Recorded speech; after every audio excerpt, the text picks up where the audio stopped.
The massive alien coalition fleet emerged from hyperspace at the edge of the Sol system, their thousands of ships stretching across space like a metallic cloud. At the command center of their flagship, Supreme Commander Dax stood tall, his four eyes fixed on the tactical display showing Earth's defensive force.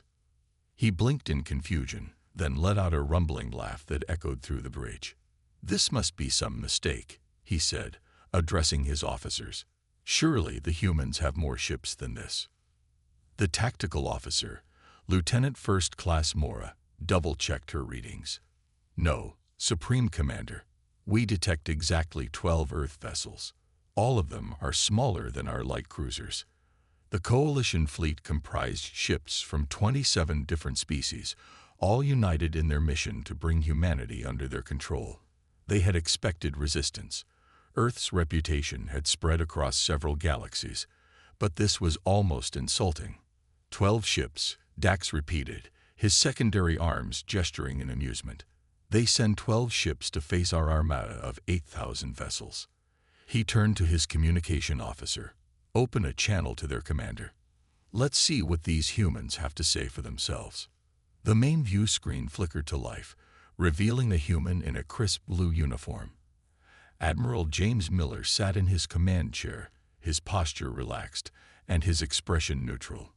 He didn't look concerned at all, which only amused Dax further. "Human Commander," Dax began, not bothering to hide his condescension. "I am Supreme Commander Dax of the Galactic Coalition Fleet. Your species has been deemed too dangerous to remain independent. Surrender now, and we will ensure your transition into our coalition is peaceful." Admiral Miller's response was unexpected. He smiled.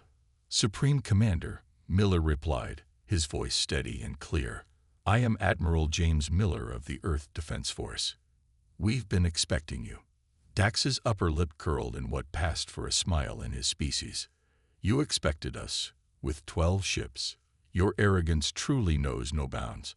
Our intelligence suggested humans were overconfident, but this," he gestured at the tactical display, "this is beyond foolish." The bridge crew of the coalition flagship shared knowing looks. They had all heard stories about humanity, their rapid technological advancement, their unpredictability in battle, their strange ability to turn weakness into strength. But surely there was no way to overcome such a massive disadvantage. Miller's smile never wavered. "Supreme Commander, I'm going to give you one chance to turn your fleet around and leave Earth's face. We don't want unnecessary bloodshed." Laughter erupted across the coalition bridge. Even Dax's normally stoic tactical officer had to suppress a chuckle. "You're in no position to make demands, human," Dax said, wiping tears of mirth from his lower eyes. "Your entire fleet could fit in one of our carrier bays. What possible advantage could you have?" "The advantage of being human," Miller replied simply. Dax noticed something odd then. The 12 human ships had begun moving into a formation he'd never seen before. It looked almost like. "Supreme Commander," Mora called out, her voice suddenly tense. "I'm detecting unusual energy readings from the human vessels. They're not matching any known signature in our database." "Irrelevant." Dax waved his hand dismissively. "Prepare the first wave. Let's show these humans what real power looks like." He turned back to the screen. "Last chance, Admiral Miller. Surrender now, or we will destroy your tiny fleet and then take your world by force." Miller leaned forward in his chair. "Supreme Commander, there's an old human saying, size isn't everything. You're about to learn why we only needed 12 ships." He paused, then added, "Oh, and they're not tiny. They're compressed." Before Dax could process what that meant, the tactical display erupted with warnings. The 12 human ships had begun to change, their hulls shifting in ways that defied conventional physics. "Supreme Commander," Mora's voice was almost a shriek now. "The human ships, they're growing."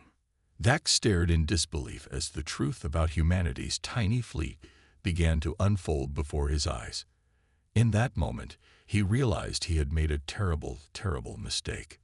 The real battle for Earth was about to begin, and nothing in the Coalition's intelligence reports had prepared them for what they were about to face. Ambassador Reed paced nervously in his quarters aboard the Coalition flagship.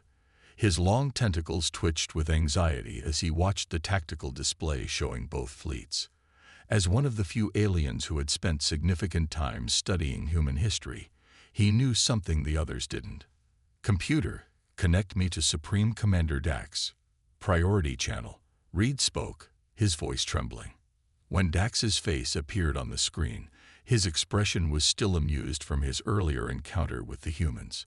"Ambassador Reed, this isn't the best time. We're about to begin our attack run. Commander, you must listen." Reed's tentacles coiled tightly, a sign of extreme distress in his species. "I've studied the humans. This is exactly how they operate. They're letting us underestimate them." Dax's four eyes narrowed. "Explain yourself, quickly." Reed pulled up historical records on his datapad. "Look at their military history. The Battle of Thermopylae. 300 soldiers against thousands. The American Revolution. Farmers defeating the world's strongest empire. World War II. Scientists in a secret city creating a weapon that could level mountains. Those are ancient histories," Dax dismissed. "Primitive conflicts. That's exactly my point." Reed insisted. "Humans have always turned apparent weaknesses into strengths. They thrive on being underestimated. Those 12 ships out there, they're not what they seem."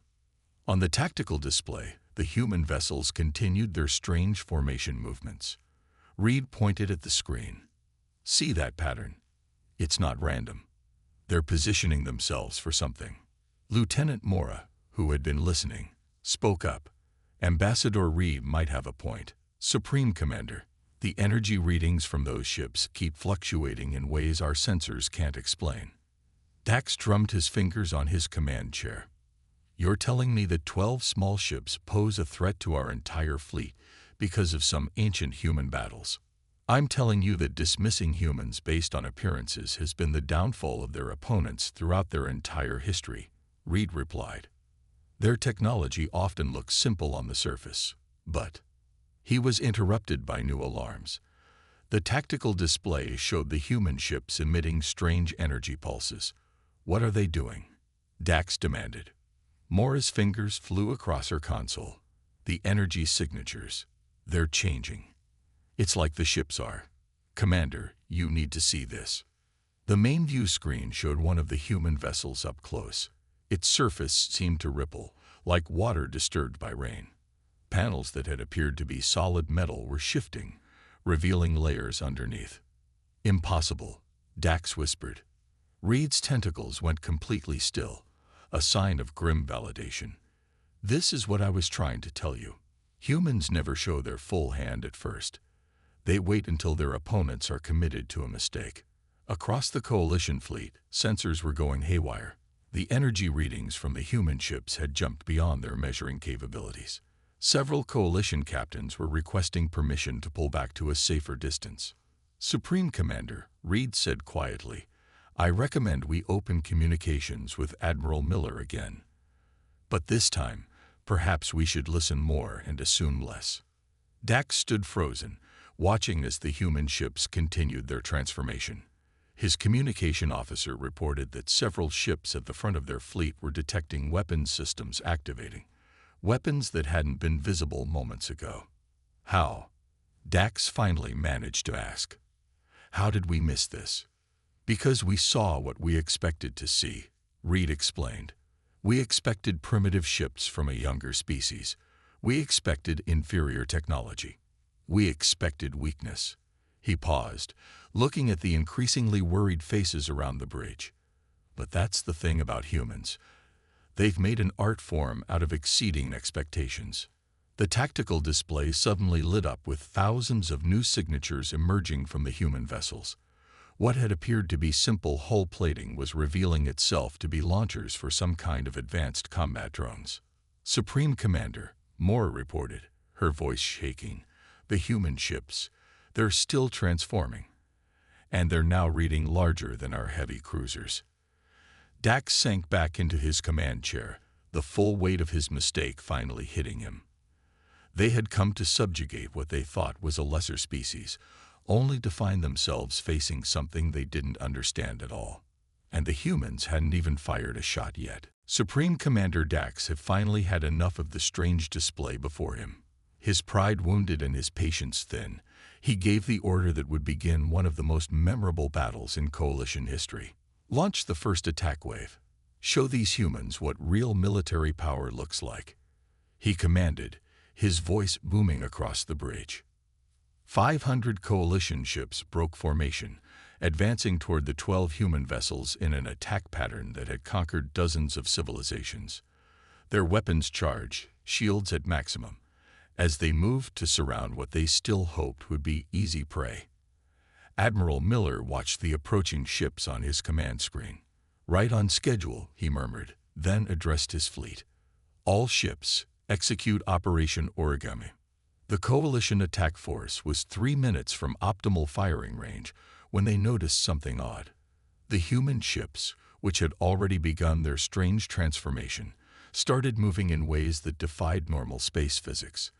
They seemed to fold through dimensions that shouldn't exist, their movements leaving ghost images in their wake. "Sir," Lieutenant Moore's voice cracked with alarm. "The human vessels. They're everywhere and nowhere at once."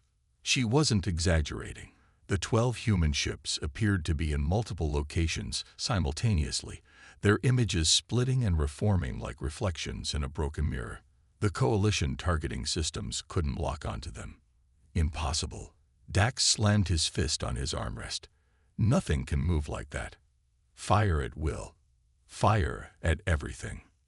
The Coalition ships unleashed their first volley, a devastating barrage of energy weapons and projectiles that should have turned the space around the human fleet into a death zone. Instead, every single shot passed through what turned out to be mere afterimages.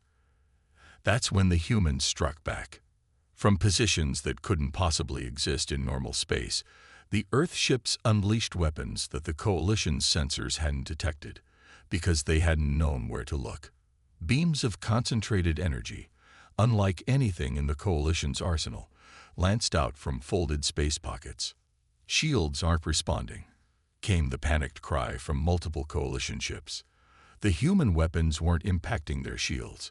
They were bypassing them completely, as if the protective barriers didn't exist. In the first 30 seconds, 50 Coalition ships were disabled. Not destroyed. Disabled. Their systems went dark, their crews untouched, but their mighty vessels reduced to powerless hulks floating in space. "Report," Dax demanded, watching in horror as his first wave crumbled. "Sir," Mora responded, her hands shaking as she worked her console. "The human weapons, they're not attacking our ships directly. They're attacking the space around our ships. They're doing something to the fabric of reality itself." Ambassador Reed, still on the bridge, nodded grimly. "Of course. While we focused on building bigger ships and stronger weapons, the humans learned to manipulate space-time itself. We brought knives to a reality-bending fight." The Coalition's first wave was in complete disarray. Their formation broken, their weapons useless, their shields meaningless. They could only watch as the human ships danced through impossible spaces around them, shutting down vessel after vessel with surgical precision.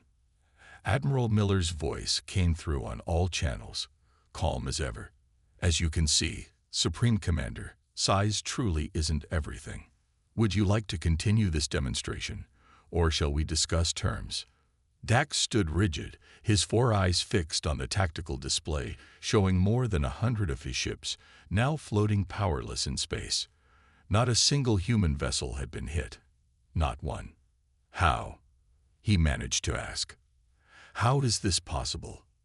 "Your mistake," Miller replied, "was thinking that space combat was about the size of your fleet or the power of your weapons.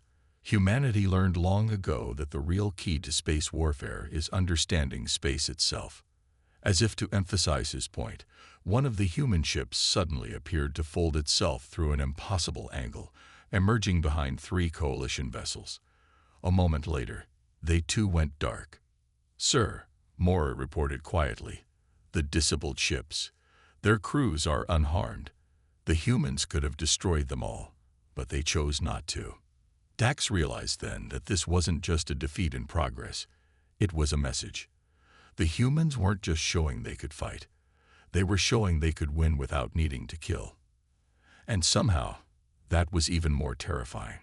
The real question now was, what else were these humans capable of? While the first wave of coalition ships drifted powerless in space, their science officers finally began to understand what they were truly facing. On the coalition flagship's bridge, Chief Scientist Vex burst onto the command deck, waving a data tablet frantically. "Supreme Commander, we've analyzed the human ship's structure." Vex's 3 hearts were all beating visibly through his translucent skin. They're not ships at all. They're space itself, folded and compressed into ship-like forms. Dax turned from the tactical display, which showed more of his vessels going dark by the minute. "Explain." Now, Vex projected a hologram showing one of the human vessels. "Look here, what we thought was their hull is actually compressed space-time. They found a way to fold space like we fold paper, creating pocket universes within pocket universes. Each ship is bigger on the inside than 1,000 of our largest vessels combined." Lieutenant Mora's sensors confirmed this revelation. "The energy readings make sense now. We're not detecting their power systems because they're hidden in folded space. It's like they're operating from a different dimension." On the main screen, they watched as one of the human ships seemed to unfold itself. Layers of reality peeled back like petals of a flower, revealing massive weapon arrays, hangar bays, and engine systems that should have been impossible to fit in such a small space. "That's why our weapons aren't working," Vex continued, his voice filled with both fear and awe. "You can't hit something that exists in multiple dimensional states at once. It's like trying to shoot at a shadow. Your weapons pass right through because they're not even in the same layer of reality." Ambassador Reed stepped forward. "And now we know why they only needed 12 ships. Each one is effectively a mobile weapons platform, carrier, and fortress all in one, compressed into a form that our sensors interpreted as small and harmless." Another wave of alarms blared across the bridge. The tactical display showed 3 human ships beginning to unfold their true forms. What had appeared to be simple escort-sized vessels were expanding into massive structures that dwarfed even the Coalition's largest dreadnoughts. "Supreme Commander," Mora reported, "the human ships are revealing their full size. The smallest one is, she double-checked her readings, is roughly the size of a small moon." Dax watched in stunned silence as the human vessels continued their transformation. Layers of compressed space unfolded to reveal vast arrays of technology that the Coalition's best scientists had only theorized about. Weapon systems emerged from pocket dimensions. Hangar bays that could hold entire fleets appeared where there had seemed to be solid hull. "Sir," Vex said quietly, "we're detecting entire manufacturing facilities within those ships. They don't just carry weapons and fighters. They can build them. In real time. During battle." As if to confirm this, swarms of newly constructed fighter craft began emerging from the unfolding human vessels. Each fighter seemed to pop into existence from its own pocket of compressed space, joining an ever-growing armada that had been hidden within the tiny fleet. Admiral Miller's voice came through again. "I see you're beginning to understand what you're facing. Each of our ships contains enough manufacturing capacity to produce a fleet larger than your entire armada. We simply keep it folded away until needed." The Coalition bridge crew watched in silence as more layers of the human ships revealed themselves. What had started as 12 small vessels had transformed into a vast network of interconnected fortresses, each one a self-contained war machine operating on principles that made their most advanced technology look primitive. "Tactical analysis," Dax demanded, his voice hoarse. Mora shook her head. "Impossible to calculate, sir. Their true capabilities are still unfolding. Literally, every time we think we understand the scale of what we're seeing, they reveal another layer." "And to think," Reed added grimly, "these 12 ships are just what they chose to send to meet us. Imagine what they're keeping in reserve. The implications of that thought sent a chill through everyone on the bridge.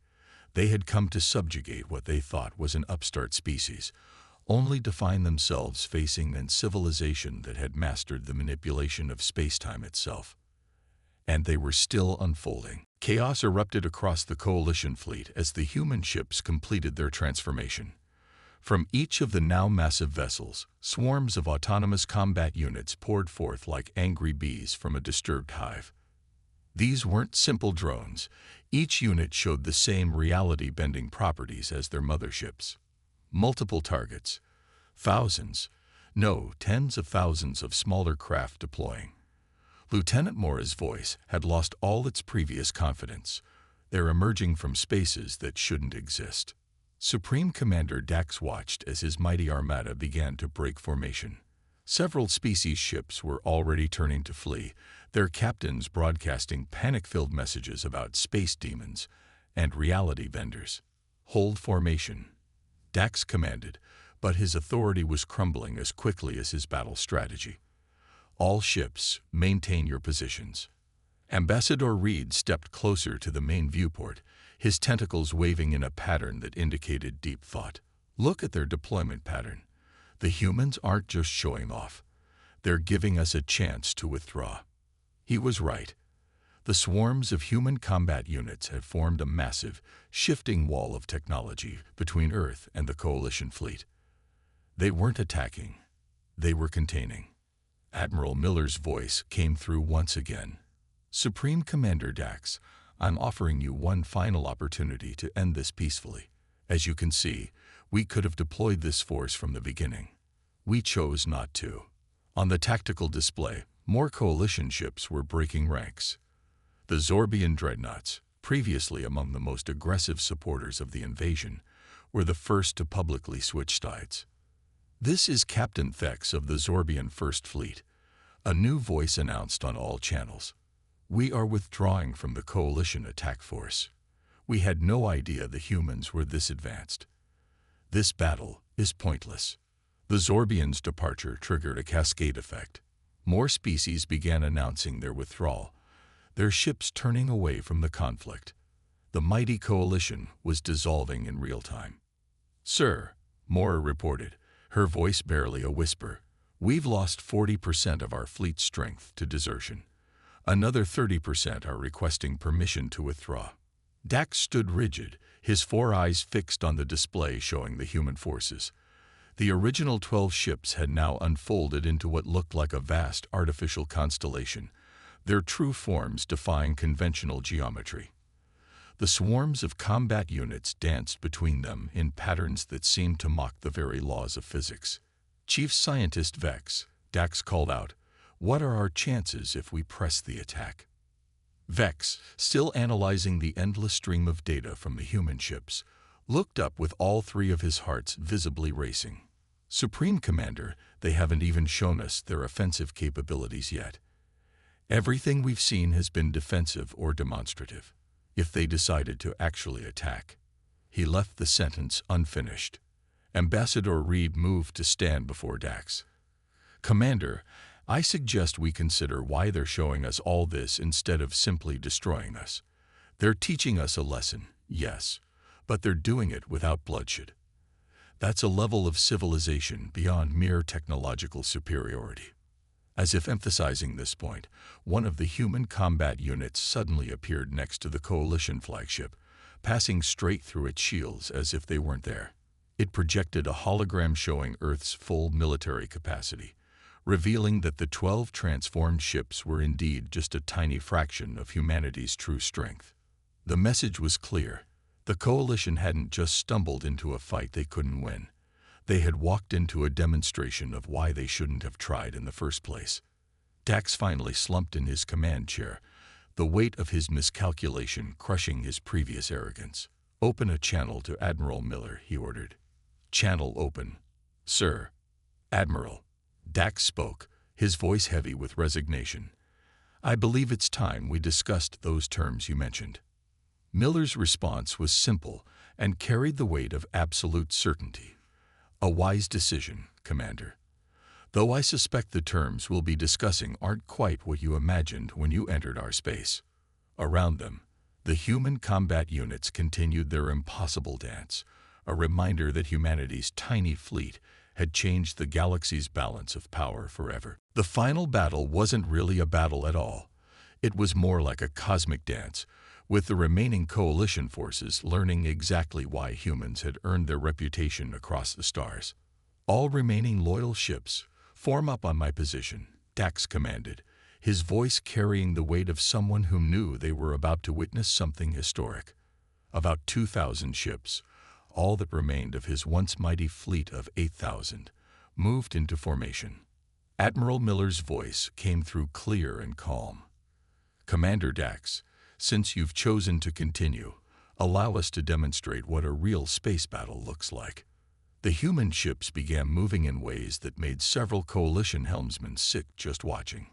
They didn't just break the laws of physics, they'd rewrote them. Each vessel seemed to exist in multiple places at once, leaving trails of quantum possibilities in their wake. "Sir," Lieutenant Mora called out, her hands flying over her console. "The human ships are. They're phasing through different realities. Each movement creates parallel attack vectors that exist simultaneously." The demonstration began with a single human vessel approaching a group of coalition heavy cruisers. As it moved, it split into what looked like 12 identical copies, except they weren't copies. They were the same ship, existing in 12 different dimensional states at once. "Impossible," one of the coalition captains screamed over the comm. "Their weapons are hitting us from dimensions we can't even see." He was right. The human attacks weren't just bypassing shields. They were striking from angles that shouldn't exist in normal space. Ships went dark not because they were destroyed, but because the humans were selectively deactivating specific systems across multiple realities simultaneously. Chief Scientist Vex, still monitoring from the flagship, made a startling discovery. "Supreme Commander, the humans aren't just fighting us, they're fighting the space around us. They're using our own reality as a weapon." The evidence of this was clear as entire sections of the coalition fleet found themselves trapped in bubbles of altered spacetime. Some ships slowed to a near standstill, their crews experiencing time at a fraction of normal speed. Others found themselves repeating the same 10 seconds over and over, unable to break free from temporal loops. Admiral Miller's fleet moved with perfect coordination, each ship working in harmony with the others to create a web of altered realities that the coalition forces couldn't hope to fight against. Their weapons passed harmlessly through human vessels, while human attacks struck with surgical precision from angles that defense systems couldn't even detect. "Sir," Mora reported, her voice filled with awe, "they're not just beating us. They're rewriting the rules of space combat itself. Our tactical computers have given up trying to predict their movements. They just keep displaying the same error message. Reality violation detected." Dax watched as another wave of his ships went dark, their crews unharmed but their mighty vessels reduced to floating hulks. The humans weren't just winning. They were doing it without taking a single life. "This isn't a battle," Ambassador Reed observed quietly. "This is them teaching us how far behind we really are." He was proven right moments later when 3 human ships surrounded the coalition flagship. Instead of attacking, they created a sphere of altered space that gave the coalition crew the clear view of the entire battlefield. And more importantly, of what the human ships actually were. "By the stars," Vex whispered, seeing the truth at last. "Their ships aren't just vessels. They're mobile reality manipulation platforms. Each one can control and reshape spacetime within its operational range. We never had a chance." The remaining coalition ships, seeing the futility of their situation, began powering down their weapons. One by one, they transmitted surrender signals, their crews having learned a lesson they would never forget. Admiral Miller's final message to the coalition fleet was both a conclusion and a warning. "Let this serve as a reminder. Humanity doesn't need the biggest fleet or the most ships. We just need to understand the universe better than anyone else. Remember that the next time you think about invading someone's home." Dax, watching his remaining ships signal their surrender, could only nod in agreement.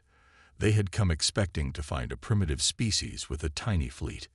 Instead, they had found humanity and learned why size truly doesn't matter when you can bend reality itself. 3 days after the battle that wasn't really a battle, Supreme Commander Dax found himself sitting in a conference room aboard the human flagship.